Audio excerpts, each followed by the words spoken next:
Pulse Check-In. Hello and welcome to another episode of Pulse Check-In. This is Gracie. And this is Sam. You all right up there? You all right up there, Sam? Yeah, you're all right down there? Yeah. I've got to make it clear that I mean up there in Manchester, you're not on my ceiling. And I mean down there because you're short. Oh. Can I say that? Yeah, I suppose you said it. You said it. Wow. Sorry. That's all right. So, Sam, we've already alluded to the fact that you're up there in Manchester. Have you had the heat wave? Sorry to ask such a personal question. Yes, it was quite significant, really. It was a bit painful, really. Yeah. I mean, I'm quite surprised. I mean, is your heat wave like a proper heat wave? I mean, it's coming to an end now. It's not actually that warm anymore, hence my jacket. You've got your coat on and your hat on. Yeah. And he's got a scarf on and his mittens. Yeah. So it's back to normal. Back to normal summer. Yeah. No, it was. I employed lots of techniques to try and cool my house in the evening. Did you adopt anything that maybe we don't know? I opened the loft hatch after the main warm hours of the day to try and let the heat in the house escape. Did it work? I don't know. Maybe, possibly. I guess you don't know how hot it would have been if you hadn't opened the loft hatch. Well, I had. I've got a little Bluetooth thermometer that I put in my daughter's room to monitor how quickly I was able to cool it, because her room was quite warm. So I had different techniques. I had fans helping airflow come from the bathroom window at the back of the house. I mean, I know you're popular. Where do you get all your fans from? Oh yeah, as fans of Pulse Check-In, just wanted to. No, electric fans. Blades or bladeless? Blades, yeah, not that posh for bladeless, sadly. One of them is actually my grandpa's old fan, so it's quite a thing. Quite industrial. Yeah. Bet it works though. Oh, it's a good one. It's a good one. And then I had ice in front of those fans that got replaced to try and blow the cold air through. It was quite a thing, yeah. Have you seen that one where somebody puts at the end of the bed, you put it under the bedding and it wafts air through your bedding? Oh yeah, no, I've not tried that one. That's one to try. But it was all a technique to try and get my daughter's room as cool as possible because it was very warm in there. I like that. That's lovely that you've done that for your daughter. I like the fact that you've got that to focus on. Similar, but not with a human, but with a dog. Yeah. I was so relieved at the end of the day that I'd kept my dog alive. I felt like that was a massive achievement. It is, to be fair. In that heat, it is like, that is the biggest worry, yeah. Yeah. He's got a bandana, and I put that in the freezer overnight. Oh, nice one. And then in the morning, I just put it around his neck. Nice. Kept him nice and cool. Nice. All the fans, as in two, pointed at him, not me. Mm-hmm. It's a sacrifice you make, isn't it? Hot water bottle in the freezer. Cold water bottle. It becomes a cold water bottle, and it remains cold then. Yeah. Nice. Longer. I have in the past been known to put my pyjamas in the freezer. All right. But I didn't. That wasn't necessary. I've heard socks in the freezer. Yeah, but then you've got to wear socks. But they're for cold. night time? Apparently, I don't agree with this, but I've heard, because apparently then they're cold rather than hot. Do you not agree with it as in morally, or you don't agree with that it works? Morally. It's more the fact that when they then go not cold, you're wearing socks. Yeah. And you're not just wearing socks, you're wearing damp socks. Yeah. So then wouldn't you get what's that thing called? Gangrene. Yeah, foot rot. Foot rot. I think that's what would happen. Maybe. But then that would take your attention away from feeling hot, I guess. Yes, we've succeeded. Yes. There you go. Yes. We are public service announcements, aren't we? We are, really. Mm. Yeah. So did you see, Sam, did you have it in Manchester? I talk as if you live at the other end of the world in a different climate. But above the wall, yeah. the reason I say that is that every single time I have been to Manchester, it has either been cold or raining. And I've been to Manchester a lot. Maybe it's you. Maybe I bring that cloud. Now, you're too young. You're too young, aren't you, to remember the flumps? You don't know the flumps. I know the flumps is in a sweet treat. There's like a marshmallow. Oh, no. Now, if Cozza Seabridge is listening, she'll know exactly what I'm talking about here. So even if nobody else understands this, this is for Cozza. The flumps were a little animation, not cartoon, little fluffy things, characters on telly. And there was one character called Pootle. Okay. And in one of the episodes, she had a cloud above her and it just rained all day. It was only above her. It was only above Pootle. Oh, that's sad. She'd walk around. I can't remember how it ended. But that's maybe what's happened when I go to Manchester. Hello, Editor Sam here. Just a quick one. Gracie has since been in contact to apologise profusely because it wasn't actually Pootle with the cloud, it was Perkin. She was quite disappointed in herself, understandably. So there you go. If you want to watch the episode of The Flumps, I've put the link in the description, so check it out. Anyway, back to the episode. See you soon. I'll bring my own weather. Yeah. They did that in Frozen, didn't they? Olaf got his own personal flurry. Now, I'm going to just flag this up, Sam. I think that's the second episode in a row. I think it's the third. The third that you've brought scriptures from Frozen to the conversation. To be fair, it is my life at the moment. With a nearly 3-year-old, yeah. But is the nearly 3-year-old with you when you're watching it and listening to the music? Of course, yes. Yeah. Yes, of course. I don't, I've only seen Frozen. I've not seen the others. Frozen 2? No. Frozen Olaf's Christmas Adventure? No. That was not all that. But also, I'll just add in, for those who don't know who Cozza is, go and listen back to episode 3, check in with Carlos, and all will be explained. And maybe one day we'll be able to introduce listeners to Cozza herself. She's a legend. The legend. Yeah.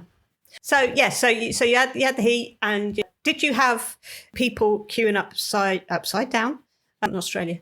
Did you have people queuing outside Aldi and Lidl trying to buy aircon units? Not that I noticed.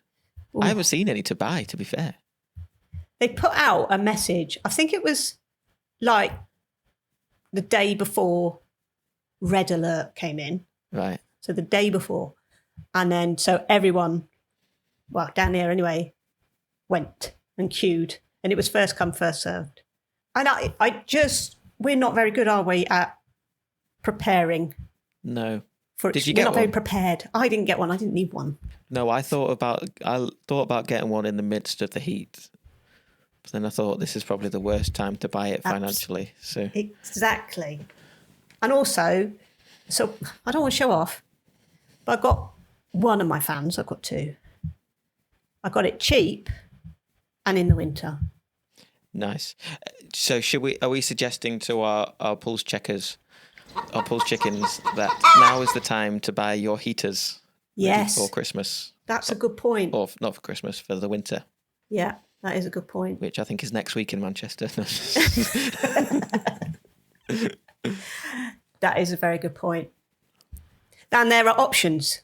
Maybe we need to put those options out there for people to look at. Did you know that you can buy, I don't know what you call it, some people call it a gilet.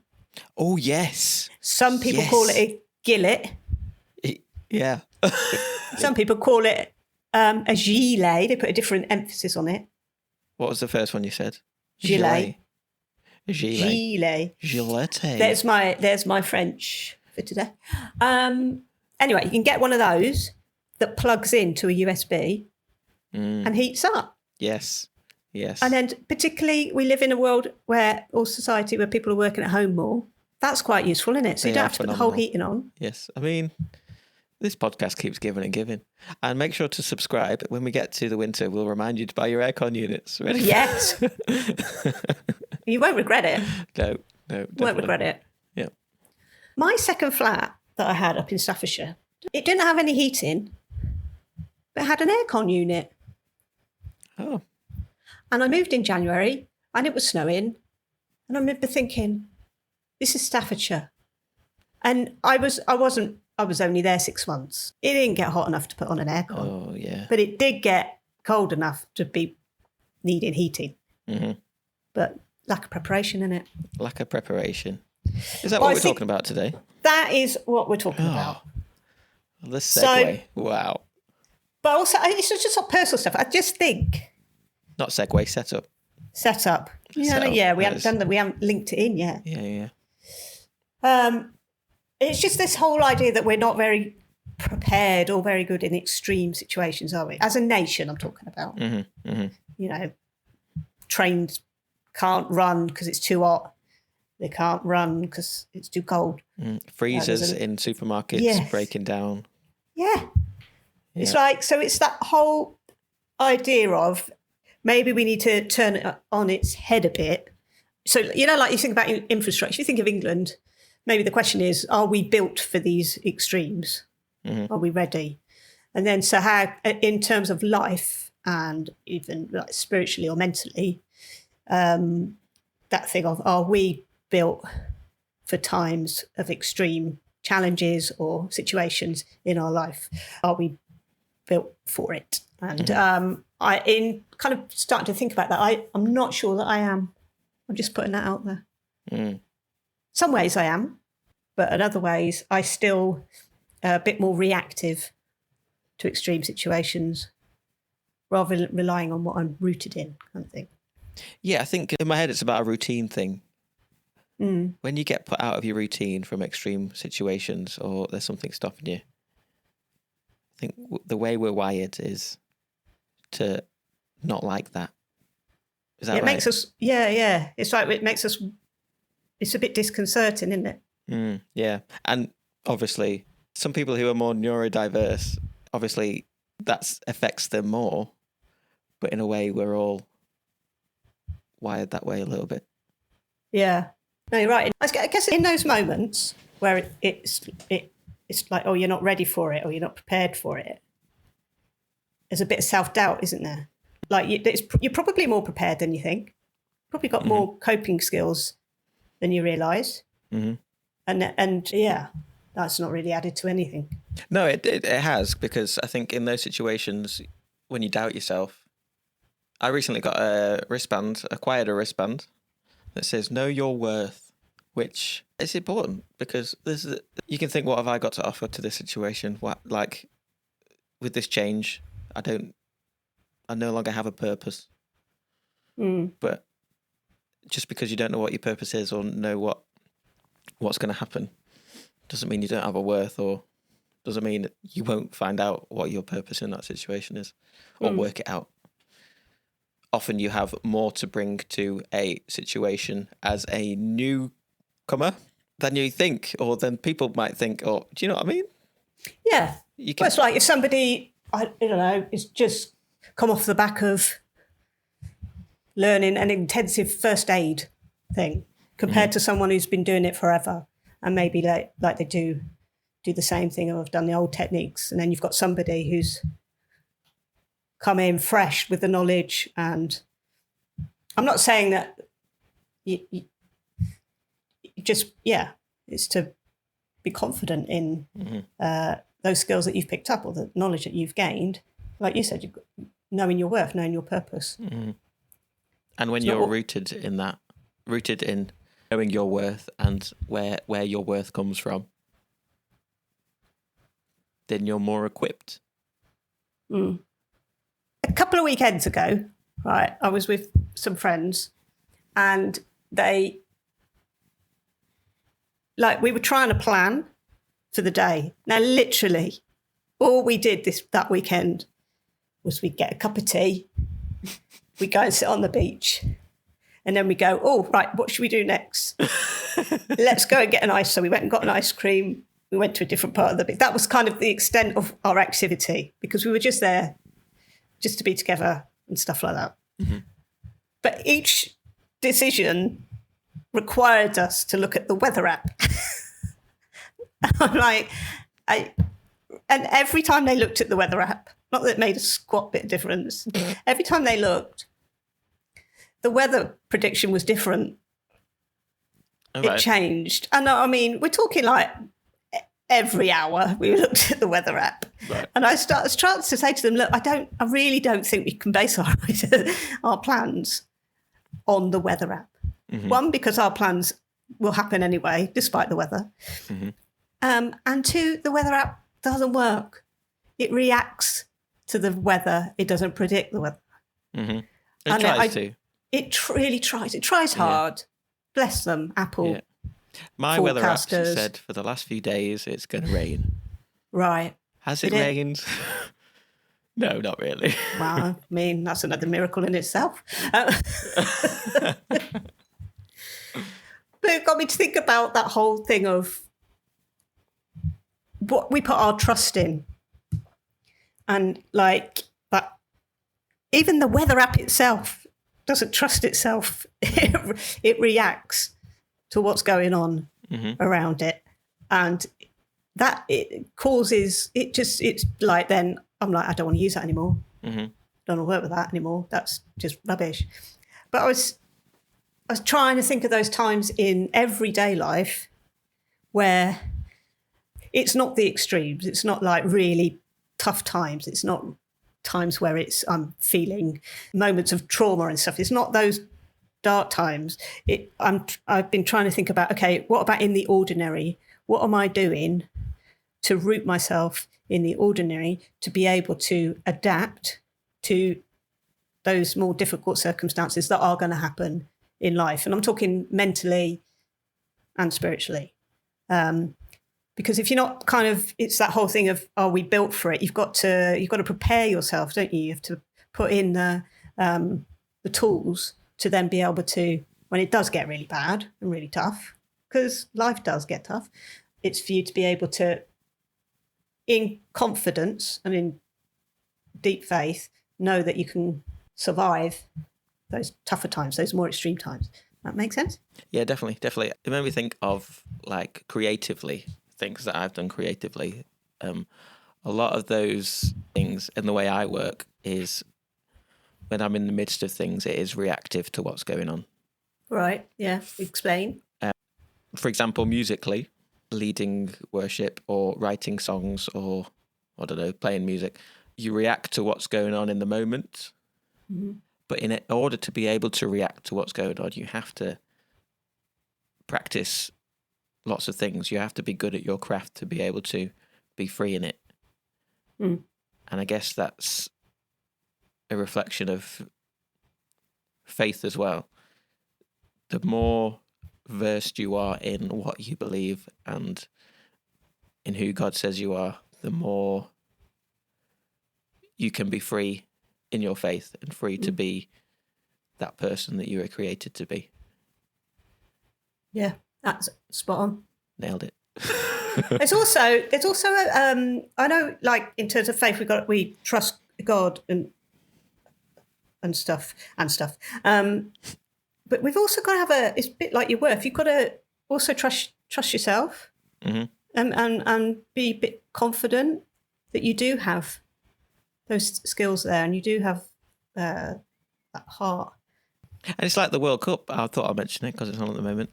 The players in the World Cup are under immense pressure because they've got the pressure of nations looking at them like, come on, you're better than this. I'm talking to England here. Hello, just a note again, Editor Sam here. This is me talking to England pre-Mexico Monday morning on the day that this episode goes out. So who knows what may be.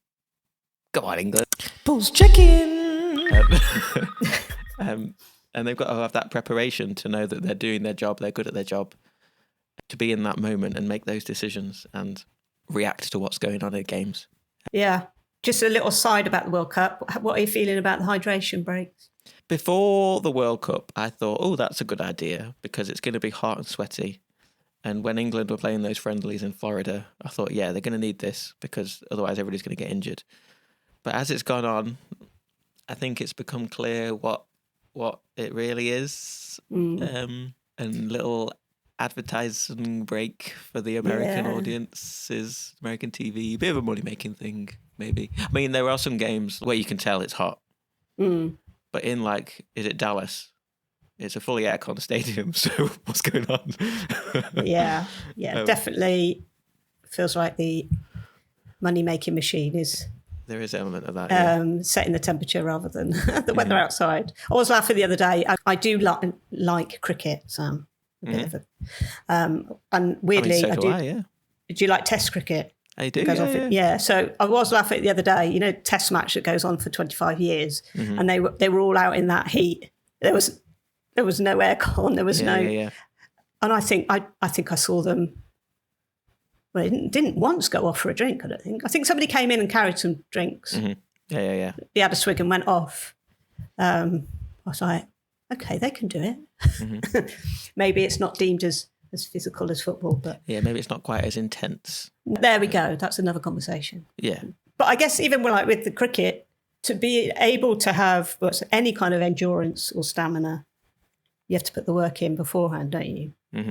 To be able to stand out there in blazing hot sunshine and not collapse. Yep. I'd get a headache. My head, I get headaches just going outside because of the sun. Let's check in. You know what, like we were saying with, we're kind of joking about the fact that if you're buying your aircon unit in the winter or doing those things kind of in the quieter moments, in the less disturbing moments, so that you can handle it more when it gets extreme. I was thinking about this in terms of mental health as well. And it's no secret. I don't think it's a secret. I've talked about it a lot on here, Sam, haven't I? So forgive me. That I live with a certain amount of layered trauma. And as a result of that, I've been in therapy. And I worked it out in therapy pretty much non-stop since 2018, which sounds, when I say it out loud, I think, wow, should it not be gone by now? But I know in reality, that's not what it's about. But in that time, in that therapy, so it's been pretty much weekly, if not fortnightly, where I've met with a healthcare professional and we've worked through some of the trauma. But it's not just been about talking about those really quite extreme moments in situations. I realise it's been more about giving me that skill set and the tools to equip me to live life in the ordinary, because in my brain I'm kind of housing this extraordinary situation. And I remember it being 2018, because in 2018 that's when I got overwhelmed by it. I didn't have any of that. I didn't have the skill set that I have now, coping skills. But it was just all really noisy, really loud, and it came at me. I had nowhere else to go. I got overwhelmed with it, and I got really quite sick. But since then, obviously undergone therapy, and there have been times where it's got really dark again. But I have noticed on reflection that it's not overwhelmed me like it did in 2018. I was like, well, why is that? And I really believe that's because I've got a different way of looking at it, or I've got these coping skills, and I come through it a lot quicker, and it doesn't catch me off guard. And it's because of those weekly or fortnightly little changes that are making my life a way of I think about things, the way I approach things. And it's not big shouty stuff. It's little changes that I've been able to do with the support of others, and that has enabled me to deal with when it gets dark again. Yeah, there's definitely something to be said about versing yourselves to be ready to face things. And I guess when you have experience in coming through hard times, you become more resilient in situations. You become stronger through adversity. Yeah. And I guess more so when you talk about things and you prepare yourself with techniques, you've got something to stand on as well. Like you've got something to understand. When you understand things, it's easier. Which is why, it's parallel with faith, isn't it? If you feed your mind with your spirit with those things, if you've got that foundation in God, and increasing your knowledge and understanding of who he is and your relationship with him. Like I say, you've got that to stand on. Yeah. In terms of panic, so if you're in a panic situation, I'm not just talking about, hot weather suddenly arriving. How do you react to panic? How does that, if I was to walk into a room and I think, oh yeah, Sam, you're panicking, how would it manifest? Or do you not panic? No, I do panic, yeah. Sorry. Actually, I don't actually think I've ever seen you panic, but there we go. No. That's what I think that's what I was pausing to try and think, because I think often when I panic, it looks like I go quiet maybe. Right. So you internalize it. And do you find that I go into a shell? Right. And do you find it even like then you're quite static? You're neither facing it or dealing with it, or I think in my head, running away from it. It's like, oh, partly, and I think in my head, I think I process it. Okay, that's a good thing to be able to do. I mean, I think I'm processing it, but in reality, right. I'm not processing it as deep as maybe I thought I was. Does that make sense? Yeah. Well, it's the human instinct, isn't it? With panic, it's your brain is working really, really quickly to work out, is this a life-threatening thing? Is this something I need to freeze at? Something I need to run away from? At the same time, I don't think I'm very good at expressing it. Right.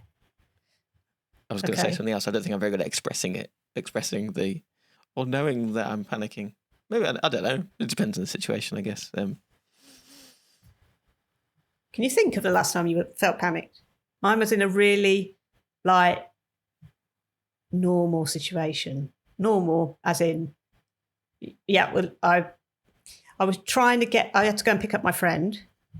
And I knew where she lived. I kind of know the area a little bit. And the road that I was trying to get down was blocked off by the police. There was an incident. So the police gave me directions and I followed those. And they said, you need to get yourself back on the one-way system, go to the end of the road, turn road, go right, and then you'll keep going straight and then you'll end up back on the one-way system. So I followed those instructions to the T, right?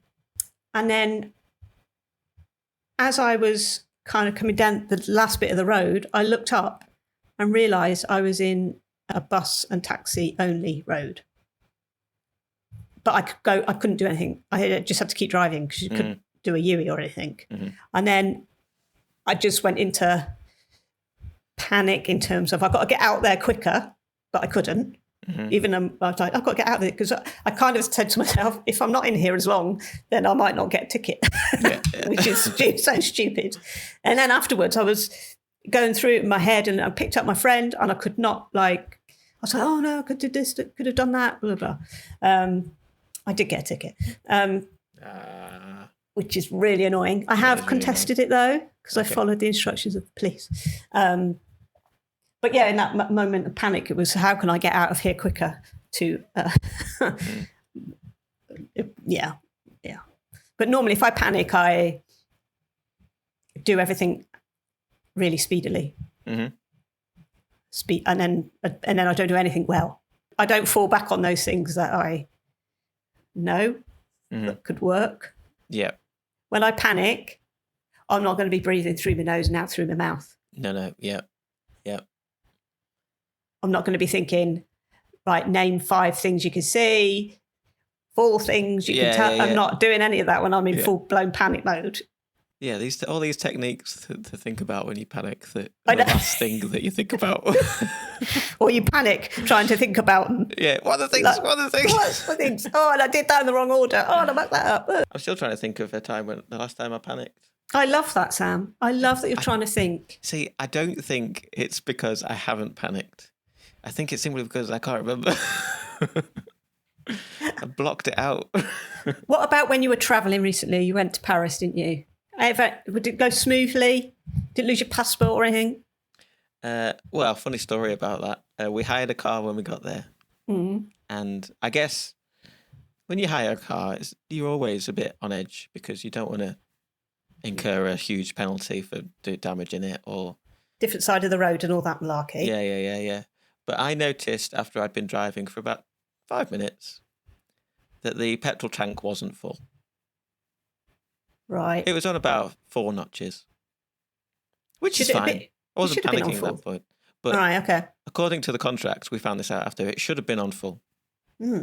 But I returned it on the exact amount that was in it. And I said to Annabelle, my wife, who's in the passenger seat, just take a picture of that so we can say it wasn't on full when we got it.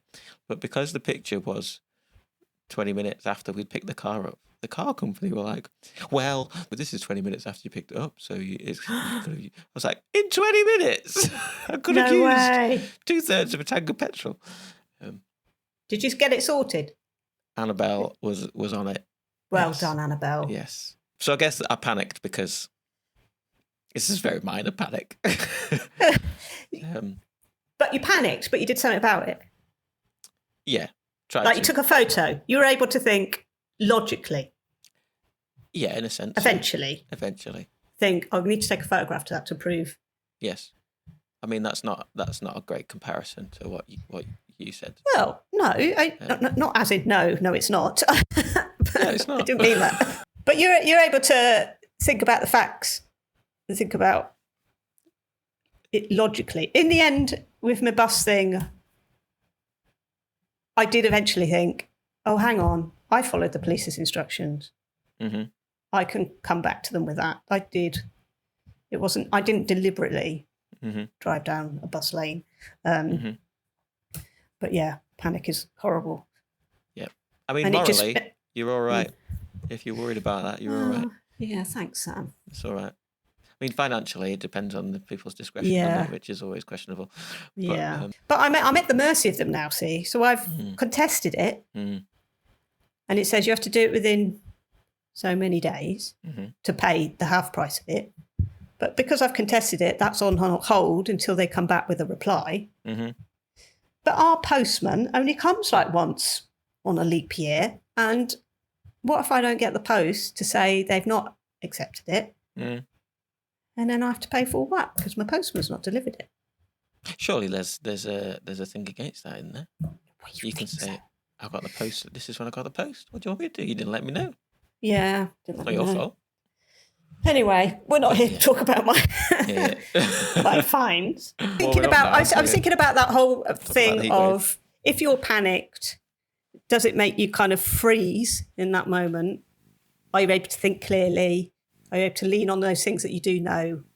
Or it's just so noisy and pace turns up? And I was thinking overall, in line with what we were talking about anyway, about being rooted when we respond to situations or changes, I was thinking about the story of Daniel in his den. Not in his den, in the lion's den. It's a brilliant story anyway. There's so many aspects of it that I find really inspiring. I mean, one aspect of it is that whole thing of him not being alone, even though he's in a real horrible and life-threatening situation. God is with him. But in terms of what we're talking about, I was thinking about if you were thrown into the lion's den, or if I was thrown into the lion's den, how would I react? But if you think about the lion's den in terms of a crisis in life, for Daniel, we already know that he comes at that point, he's in that crisis moment off the back of being a man of prayer. And it's rooted in his life, is rooted in his relationship with God and prayer, because that's the reason he gets thrown in, isn't it? Because he, goes against the law that you can't pray. Is that right? I got that right? I think so. You can only pray. You can only pray to whatever God. Is it? Yes, or to the king. To the king. That's right. Thank you. Which king was it? Darius. And we know that he was spotted praying, and he prayed like 3 times a day. That was part of his rhythm of his day and his life. And that's got to have held him when he was thrown in there. And then that whole idea that when he was thrown in that lion's den, he wasn't thrown in a broken man. he was really steady and rooted in God, wasn't he? He stood firm to what he believed was right and his conscience. Yeah. And I think what I was getting at or trying to ask you, I said it in a very weird way in terms of your panic. It's about how we can find peace in those moments too. It's not just always about doing the right thing or saying the right thing. It's about experiencing a sense of peace. And so when, like Daniel was put in with those lions, it was the king who couldn't sleep. He was up all night worrying about it. Whereas Daniel, actually, when he got released, there wasn't a mark on him. And which seems to me to suggest that he probably slept better than Darius. Yeah. Because I've got in my head the VeggieTales. Oh, classic. One where I think Larry the cucumber plays Daniel. And he comes out and he's had pizza with the lions or something silly. It's like, oh, see you later, guys. Have a great time. Yeah. I don't think that's far off. Yeah. Something like that. Oh, and also, I guess finally, the thing of, for those around him, his faith was really visible. Or else he wouldn't have ended up in the den, would he? They wouldn't have gone, oh, he's praying. Yep. If people didn't know it. Is there an element of the people were threatened by him? Go on. Because I guess he was was he a powerful guy at the time? Quite in with the king a little bit. People might have been a bit jealous, a bit like thinking he's got it all together. How can we sort him out rather than how can we get a bit of that as well? I don't know. Maybe they thought he was a bit special. They thought he thought, or yeah, they thought. As in they thought that he had a. They don't know that we know that they know that we know. Yeah, but we know, but they know that we don't know. Yes, I think you're right. I think there was an element of being threatened and jealous, and jealousy is such a. This is off tact, but such a powerful thing, isn't it? Such a underhand thing that seeps away at situations and relationships, isn't it? Jealousy. Yeah. Anyways, yeah. True. It's such a big cause for a lot of things, I think. Underlying cause. But yeah, I guess overall, just thinking of kind of nailing it down to be these 2 points really of what is a reactive faith and what's a rooted faith. Don't get me wrong, I really do think we do need to be reactive in terms of we need to be aware and we need to respond in situations and to be present. I do get that, but I'm talking more about like reacting. Like if reactive faith shows up in a crisis, does it scramble? Yeah, scramble to get the answer, and in that really don't really get anywhere. A bit like the people going to scrambling to go and get a fan in the middle of a heat wave. It's not going to end great, is it? It's not going to provide them with what they need. But then so the reactive faith in contrast to rooted faith being, I don't know if this is a bit cheesy, but almost like rooted faith being the equivalent of like having good insulation and proper infrastructure, preparation, and then being like you're kind of building those things in the ordinary times so that when extremes happen in the extraordinary times, you're built to cope with it. And not just cope with it, and not just survive it, but thrive in it. So I guess that's where I've been thinking. Yes, yeah, I think you nailed it. Being prepared to be... Fail to prepare. Fail to prepare to fail. Yeah. Yeah. Prepare yourself for being spontaneous. Yes. And trust in yourself as well. Know your worth, as Absolutely. Marissa says. Know your worth.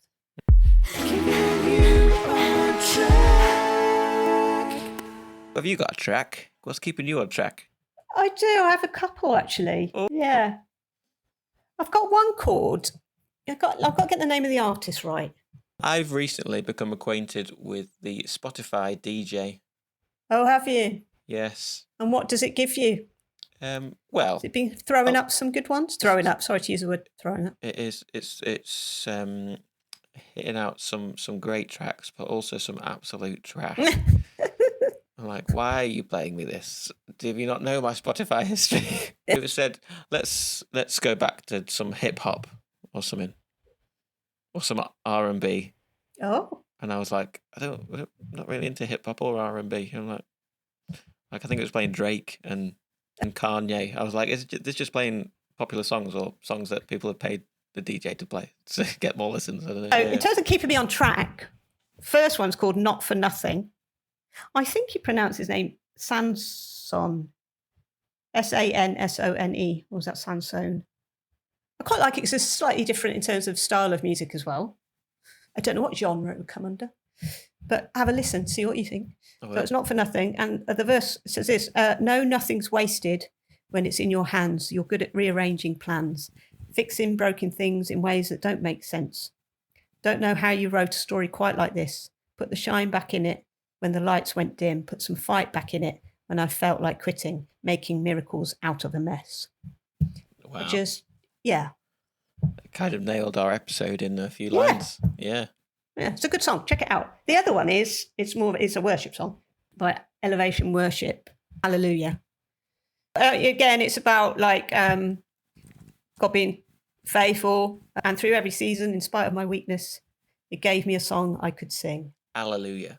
I really like this one line where it says, that's why I woke up today. I came to praise. It's just like that, that thing. I've woken up.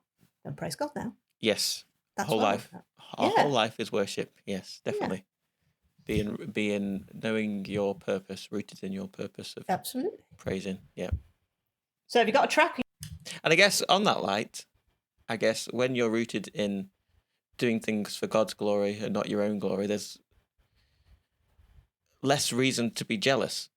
I think. Because right. it's not for you anyway. If you stick with that. Yeah. And you're doing it for other people and for God, then. Yeah, you're absolutely right. I'm going to go with the song. It's by a band called Japandroids. Brilliant. Are they Japanese? No, they're Canadian. Of course they are. Where did they get their name from then? It's a great question that I don't know. Oh. It's a good name. I like it. Yeah. When they love you and they will, tell them all they're loving my shadow. And if they try to slow you down, tell them all to go somewhere. Oh. There will be people in life that try to push you down and try to stop you being who you are. Mm-hmm. And there's an element of tell them all to get lost. Yeah. But tell them all, well, don't listen to them. Tell them all that's, we're told we should still pray for our enemies. Yeah. So pray for them, but equally don't take what they say to heart, because it doesn't mean anything. Yeah. They're probably jealous. Yes, probably. Yes. What about your embarrassing track? My embarrassing. I think Please don't let it be from Frozen. I've got to go with what the DJ's playing for me every now and then. Was it Drake? Drake. I think it was Drake. Yeah. No, there's a problem with Drake. It's not for me. That's more about you being.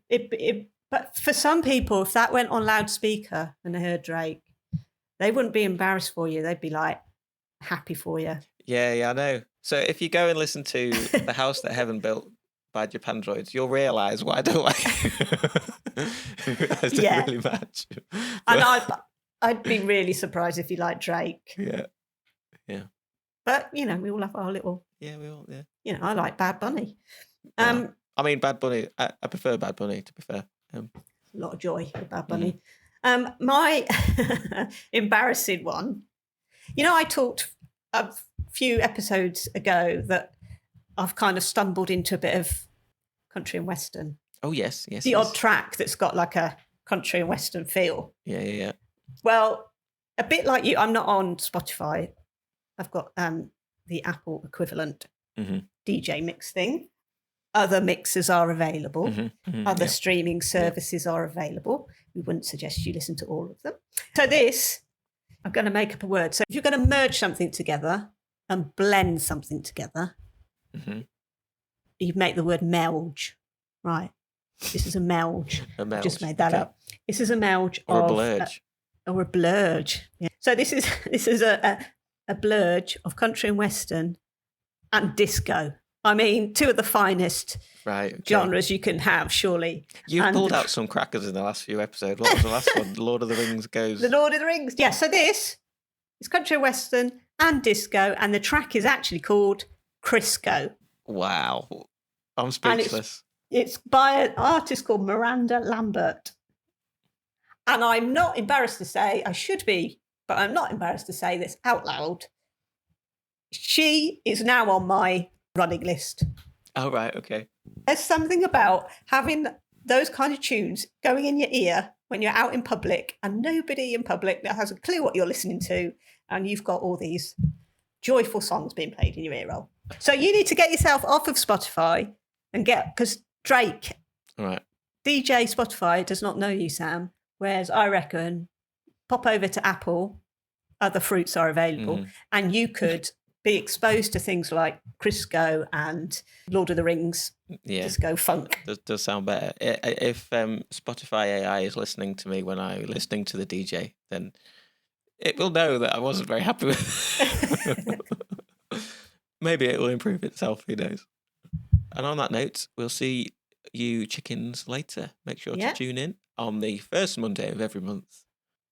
Just and this episode goes out the Monday after Plexus Salvation Army's final service. So we are officially on pirate radio for the time being. Don't dob us in. Don't dob us in, but watch this space for... We will be legal again soon, won't we? Hopefully. If you want to fund us, do let us know. Yeah. Email us at... Where do they email? I don't even know. Oh, yeah. Oh, gosh. I think the email address will still work. plexus@salvationarmy.org.uk. Tune in to the next episode to find out more about the future of pulse checking, the future of, if you're interested, my job. Absolutely. And the future of life. That's a big... And the third one's big, isn't it? And for more reminders on what household appliance you need to buy for the right climate. Yes. We're not just here for the banter. No, helpful reminders. We're a public service, really. Yeah, you're welcome. Get that subscribe on. See you soon. Bye-bye. Bye. Talking life while on the run. Sweat it out, yeah, have some fun. Heartbeats pumping, minds clear. Laughing loud, breaking through the fear. Check your pulse, take a beat. Side by side and in the heat. One heart, one mind, walking with him. Stay on track, pulse check it.